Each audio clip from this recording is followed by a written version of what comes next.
O Grêmio Recreativo está lotado. Música alta, convidados animados e um clima de festa toma conta do lugar. Todos celebram o noivado de Mirinho e Virgínia, sem imaginar que, por trás dos sorrisos, uma verdadeira bomba está prestes a explodir. Mundica chega acompanhada de Fabrício. Mas desde os primeiros minutos ela percebe algo estranho. O rapaz mal consegue prestar atenção na festa. Olha para os lados o tempo inteiro, inquieto, nervoso, como se estivesse esperando a hora certa para fugir. Enquanto os noivos recebem os convidados, Mundica se aproxima dele e comenta, tentando soar tranquila. Minha mala já está pronta. Quando a gente vai viajar para Recife? Amanhã bem cedo. Fabrício engole seco. É, cedo. A resposta curta aumenta ainda mais a desconfiança dela. Mundica estreita o olhar. Tu tá escondendo alguma coisa de mim? Vai desistir de me levar? Por um instante, Fabrício sente o chão sumir debaixo dos pés. Mesmo nervoso, ele força um sorriso. Claro que não, minha princesa. Desistir não existe no meu dicionário. Mas logo tenta escapar da conversa. Agora, se me der licença, preciso ir ao banheiro. Mundica observa ele se afastar e sente um aperto estranho no peito. Ele tá estranho demais. Tá aprontando alguma coisa. Sem pensar duas vezes, ela vai atrás dele. Chegando ao banheiro, fica esperando do lado de fora. Os minutos passam e nada de Fabrício sair. A inquietação vira desespero. Mundica bate na porta. Fabrício, tá tudo bem aí? Silêncio. Ela percebe que a porta está destrancada. Então entra devagar. Eu vou entrar. Mas no segundo seguinte leva um choque. O banheiro está vazio. Não há sinal de Fabrício. O coração dela dispara. Desesperada, Mundica atravessa a festa empurrando os convidados até alcançar Mirinho. Preciso falar contigo agora. Sem dar atenção, Mirinho continua cumprimentando os convidados. Depois a gente conversa. Não atrapalha minha festa. Mas Mundica insiste, quase sem conseguir respirar. Eu vou ter que atrapalhar. O Fabrício fugiu pelo banheiro. Mirinho congela. Os olhos dele se arregalam imediatamente. Como é que é? Enquanto isso, longe dali, Lúcia e Tom aproveitam a noite caminhando pelas terras da fazenda do coronel. O clima é tranquilo, até os dois perceberem uma movimentação suspeita no escuro. Lúcia se assusta. Tem alguém ali. Tom tenta enxergar melhor. Então franze a testa. Aquele ali é o Fabrício. Lúcia olha novamente e fica surpresa. É ele mesmo. Ele não devia estar no noivado. Tom percebe algo ainda pior. Fabrício está carregando malas. Oxe, ele vai viajar. Desconfiado, Tom começa a se aproximar enquanto chama pelo rapaz. Fabrício. Mas no instante em que Fabrício reconhece a voz dele, entra em pânico. Sem responder nada, acelera os passos e corre até um carro alugado. Segundos depois, arranca em alta velocidade. Lúcia observa a cena, completamente confusa. Isso foi muito estranho. Para mim, ele tá fugindo. Tom permanece calado. O olhar dele fica pesado, desconfiado. Então se aproxima do local onde o carro estava parado.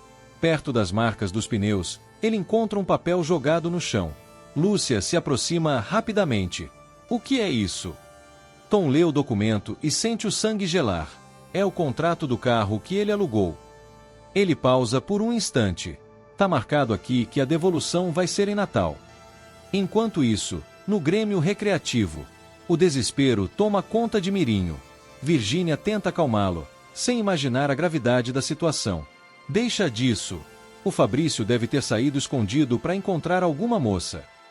Inquieto, completamente tomado por um mau pressentimento, Mirinho começa a andar de um lado para o outro no meio da festa. O coração dele dispara. Então, sem conseguir esconder o nervosismo, ele solta. Não, eu tô sentindo que isso é muito pior. Virgínia estranha imediatamente. O que foi? Mirinho respira fundo e toma uma decisão impulsiva. Quer saber? Eu vou pra fazenda agora. Virgínia fica em choque. O quê? Ela segura o braço dele, desesperada. Não, Mirinho. Esse é o nosso noivado. Você não pode simplesmente ir embora. Mas Mirinho já perdeu o controle da situação. Vai ser rapidinho, eu prometo. E antes que alguém consiga impedir, ele sai correndo pelo salão. Virgínia vai atrás dele quase chorando. Casemiro e Diógenes percebem toda a movimentação e também saem apressados, deixando Marta e Graça tentando controlar os convidados e salvar o que restou da festa. Pouco tempo depois, Mirinho chega na fazenda como um foguete. Nem olha para ninguém. Corre direto para o quarto. Virgínia, Casemiro e Diógenes ficam na sala, tentando entender o que está acontecendo. O silêncio toma conta da casa. Até que um grito desesperado ecoa pelos corredores. Não! Segundos depois, Mirinho surge completamente pálido, transtornado, quase sem conseguir respirar. Fabrício fugiu. E levou todo o dinheiro. Virgínia leva a mão à boca, em choque. Naquele instante, ela percebe que a noite do noivado foi destruída. Casemiro fica imóvel, sem coragem sequer de olhar para Diógenes. Já o banqueiro explode de raiva. Como é que é? Ele avança na direção de Mirinho. Você tá me dizendo que o seu amigo levou todo o meu dinheiro? Mirinho começa a tremer. A voz quase não sai. Não é bem assim, sogrão. Ele deve ter adiantado a viagem. O rapaz tenta desesperadamente encontrar uma explicação. Amanhã mesmo a gente deve ter notícias da compra do terreno. Mas Diógenes não acredita em uma única palavra. Nada disso. O homem bate com força na mesa. Eu não vou ficar esperando igual um idiota. Vou agora mesmo para a delegacia. Virgínia entra em pânico. Mas, papai, o delegado Fortunato tá na festa. A gente devia voltar para lá. Fingir que nada aconteceu. Diógenes encara a filha, furioso. Você ainda não entendeu? Ele aponta para todos ao redor. Acabou a festa. O clima fica ainda mais pesado. Então ele olha diretamente para Mirinho. E se esse Fabrício realmente passou a perna em você, pode começar a se preparar. A voz dele sai fria, ameaçadora. Porque você vai me pagar centavo por centavo. Mirinho sente o corpo fraquejar. O desespero começa a tomar conta dele de verdade. Do lado de fora da fazenda, Lúcia e Tom observam os quatro saindo às pressas. Lúcia franze a testa. Alguma coisa aconteceu. Tenho certeza que o Fabrício fugiu e levou alguma coisa. Ela olha para Tom, aflita. A gente precisa avisar ele sobre o que descobriu. Mas Tom permanece sério. Não. Lúcia se surpreende. Como assim, não? Tom aperta os olhos, desconfiado. Mirinho vai proteger o amigo dele até o fim. E se eu me meter nisso, ele ainda joga a culpa pra cima de mim. Lúcia fica sem entender. Então o que você tá pensando em fazer? Tom encara ela por alguns segundos. Até responder. Quer dar um passeio em Natal. Mais tarde, Diógenes retorna à festa acompanhado do delegado Fortunato.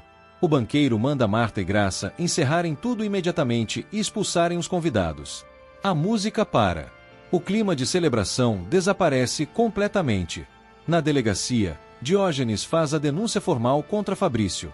Mas Fortunato tenta manter a calma. Não vamos exagerar. O delegado cruza os braços. O rapaz é de confiança do Mirinho. Ele não fugiria assim. Casemiro então percebe o comportamento estranho do filho. Mirinho está cabisbaixo, inquieto, mexendo as pernas sem parar. O pai se aproxima lentamente. O que você tem para dizer? Mirinho engole seco. O peso da culpa começa a esmagar ele por dentro. As coisas não são bem assim. A voz falha. Então ele respira fundo e admite. Para falar a verdade. Para falar a verdade. Eu mal conhecia ele. O silêncio toma conta da delegacia. Por um segundo, ninguém consegue acreditar no que acabou de ouvir. Então Diógenes explode. O quê? O banqueiro avança furioso na direção de Mirinho. Você trouxe um desconhecido para essa cidade. E me fez colocar 250 contos de réis na mão dele. A pressão sobe imediatamente. O rosto de Diógenes começa a ficar vermelho. A respiração falha. Virgínia corre para tentar ajudá-lo. Papai, calma. Mas o homem já perdeu completamente o controle.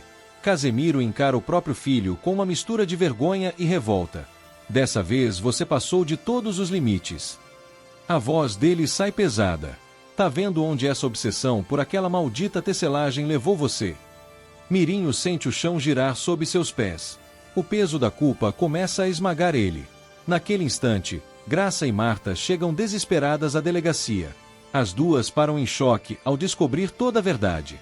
O clima fica ainda pior quando Fortunato retorna para a sala.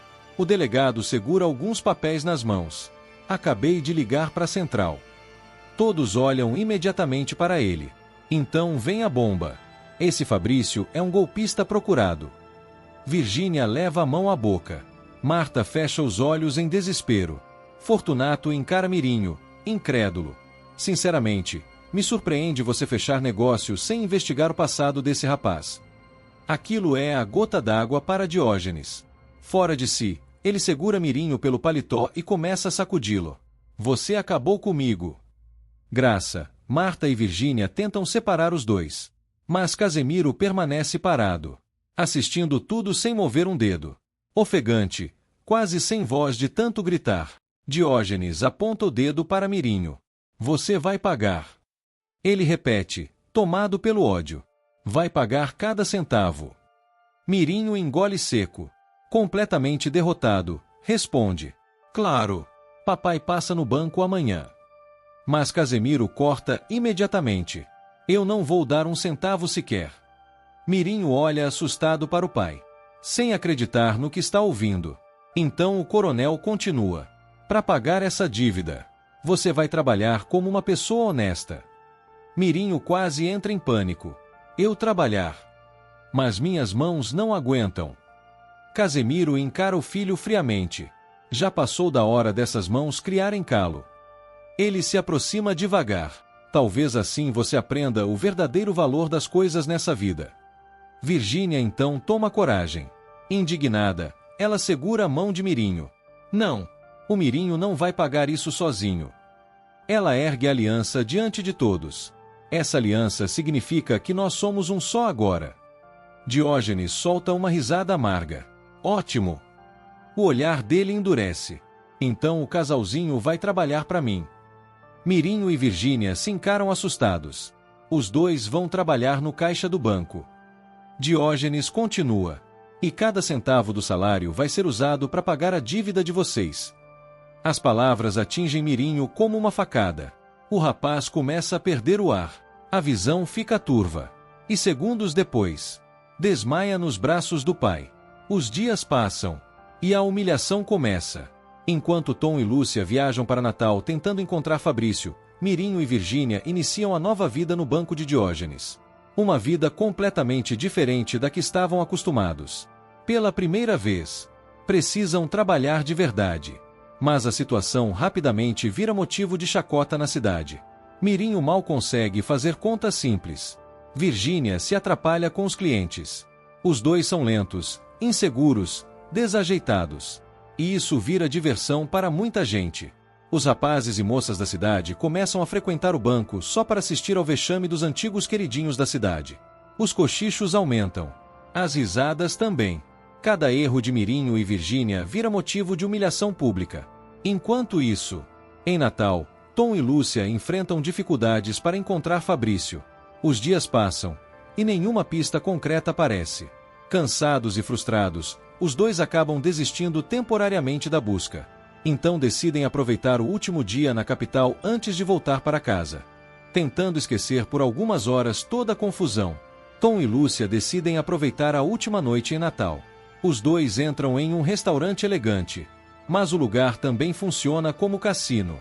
Música alta. Mesas de jogos lotadas. Homens apostando fortunas. Então, de repente, Tom paralisa. O olhar dele se fixa em uma das mesas. Olha lá.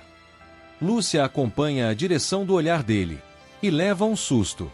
Sentado tranquilamente diante das cartas está Fabrício. Apostando alto. Bebendo. Sorrindo como se nada tivesse acontecido. Tom aperta os dentes de raiva. Olha esse miserável. A indignação toma conta dele. Tá usando o dinheiro que roubou do Mirinho para se divertir. Mas Lúcia percebe algo ainda mais importante. Ela aponta discretamente para o lado da cadeira de Fabrício. Tom, aquela maleta. Ele olha e imediatamente reconhece. Era a mesma maleta que eles tinham visto Fabrício colocando no carro alugado. Tom abaixa a voz. Você tem razão. O olhar dele endurece. Eu aposto que o dinheiro tá ali dentro. Ou pelo menos o que sobrou dele. Os dois passam a observar Fabrício de longe. E conforme a noite avança, a sorte parece sorrir ainda mais para ele. Fabrício começa a ganhar uma aposta atrás da outra. Notas e mais notas vão parar dentro da maleta. O homem chega a sorrir sozinho, completamente convencido de que escapou impune. Até que vence a última rodada da noite. Animado, ele se abaixa para guardar o prêmio. Mas então congela. A maleta desapareceu. Por alguns segundos, Fabrício não consegue acreditar. Ele olha para um lado, depois para o outro. O desespero explode. Minha maleta! O homem começa a gritar no meio do cassino. Socorro! Roubaram meu dinheiro! As pessoas se levantam assustadas. Mas no meio da confusão, Fabrício vê algo que faz o sangue dele ferver. Lúcia e Tom saindo calmamente pela porta principal. Na mesma hora, ele para de gritar. Os olhos dele se enchem de ódio. Trêmulo de raiva, murmura. Esses dois querem bancar os heróis. O rosto dele endurece completamente. Eles não perdem por esperar. Algum tempo depois, Mirinho chega em casa completamente acabado após mais um dia humilhante no banco. Os ombros caídos, as mãos doloridas, o orgulho destruído. Ele tenta reclamar da situação, mas Casemiro corta imediatamente. Isso é o que acontece quando a pessoa confia em quem não deve. O coronel encara o filho friamente. Tudo por causa da sua ganância. Mirinho abaixa a cabeça. A culpa volta a sufocar ele. Mas antes que a discussão continue, um grito desesperado de Graça ecoa pela casa. Mirinho! Casemiro! É o Fabrício! Os dois se assustam e correm imediatamente para fora. Então encontram Fabrício em estado deplorável. Sujo. Com as roupas rasgadas. Ferido. E com um olhar de puro pânico. Mirinho fica sem reação. O que aconteceu? Onde você estava?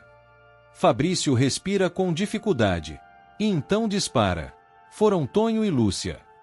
Todos congelam. Eles levaram o dinheiro. Graça arregala os olhos. Casemiro encara Fabrício sem acreditar.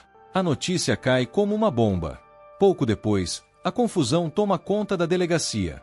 Virgínia chega acompanhada da família, completamente transtornada. Assim que entra, começa a berrar. Eu sabia que aquela Lúcia era uma farsante. Ela aponta para Fabrício. Ela roubou todo o meu patrimônio. Fortunato tenta controlar o caos. Silêncio.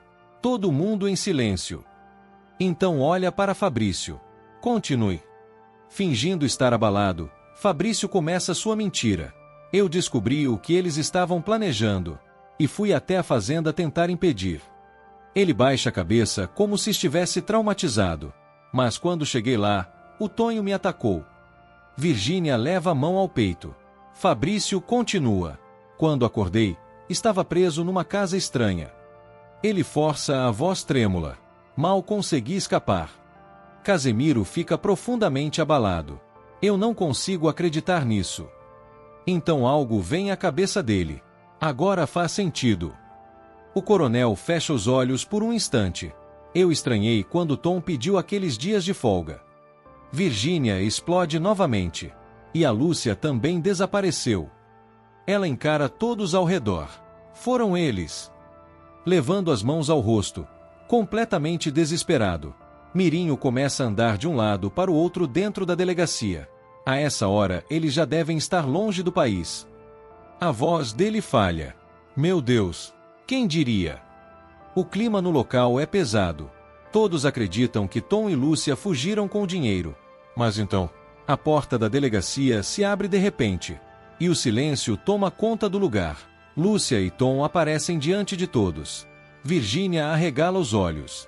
Casemiro fica sem reação. Mirinho congela. Já Tom entra firme, segurando a maleta nas mãos. Então encara todos ali presentes e dispara. Não acreditem nesse paspalho. Ele joga a maleta sobre a mesa. Aqui está o dinheiro. Fabrício empalidece imediatamente. Tom continua. Lúcia e eu fomos atrás dele em Natal. Ele aponta diretamente para Fabrício. E impedimos que esse safado gastasse tudo em noitada. O clima explode na mesma hora. Desesperado, Fabrício começa a berrar. Delegado, prenda eles. Ele aponta tremendo para Tom e Lúcia. Eles estão com o dinheiro. A prova tá aí. Mas Lúcia se aproxima calmamente. Determinada, segura, olhando nos olhos de todos. Tonho está falando a verdade. Ela tira um papel da bolsa. E aqui está a prova. Fortunato pega o documento. Lúcia continua. Fabrício alugou um carro em Biribiri. Ela respira fundo. E marcou a devolução em Natal. Todos começam a se entreolhar. Foi por causa desse comprovante que nós decidimos ir atrás dele. Fortunato analisa o papel cuidadosamente. Então levanta os olhos devagar. O documento está no nome de Fabrício. O delegado encara o rapaz. Agora se explique. O silêncio pesa sobre a sala. Por que você alugou um carro justamente na véspera da festa de noivado? Fabrício começa a tremer. O suor escorre pelo rosto dele. Porque eu ia viajar. Mas antes que ele continue, Mirinho explode. Mentira! Ele avança furioso. Você ia para Recife como um dica. Fabrício percebe naquele instante que perdeu. Está completamente desmascarado. Sem pensar duas vezes, empurra Mirinho violentamente e tenta fugir, mas mal consegue sair da porta. A delegacia está cheia de policiais. Em segundos, ele é cercado. Enquanto Fabrício é levado, o clima dentro da sala muda completamente. Agora o sentimento é outro. Vergonha. Constrangimento. Todos percebem que acusaram Tom e Lúcia injustamente. Diógenes é o primeiro a abaixar a cabeça. Casemiro faz o mesmo. Os dois se aproximam para pedir desculpas. E obrigam os filhos a fazerem igual. Virgínia caminha lentamente até Lúcia. Mas o sorriso dela parece falso. Exagerado. Então segura a mão da rival e beija de maneira cínica. Obrigada, querida. Lúcia percebe imediatamente a falsidade nas palavras dela. Logo depois, Mirinho abraça Tom de forma dramática. Me perdoa, meu irmão. Ele aperta Tom com força. Eu posso te chamar de irmão, não posso. Tom permanece desconfortável. Mas Mirinho continua. Você provou que é um amigo de verdade. Então lança um olhar cheio de ódio para Fabrício. Diferente daquele traidor, que só queria me enganar. Apesar do clima de alívio, Tom e Lúcia trocam um olhar silencioso. Os dois percebem perfeitamente que toda aquela gentileza é apenas conveniência. E Lúcia está certa em desconfiar, porque a trégua de Virgínia não vai durar muito tempo. Pouco depois, Lúcia decide organizar um desfile para divulgar seu ateliê. Mas ao descobrir isso, Virgínia começa imediatamente a planejar uma nova armação para destruir o evento da rival. O que ela nem imagina é que dessa vez sua própria mãe vai descobrir tudo. E Marta acabará se unindo a Lúcia para preparar uma surpresa capaz de abalar completamente as estruturas de Barro Preto. O que você achou da atitude de Diógenes ao finalmente colocar Mirinho e Virgínia para trabalhar? E na sua opinião, Tom e Lúcia fizeram certo em devolver o dinheiro? Conta aqui nos comentários. E não esqueça de deixar o gostei para continuar acompanhando mais emoções da novela.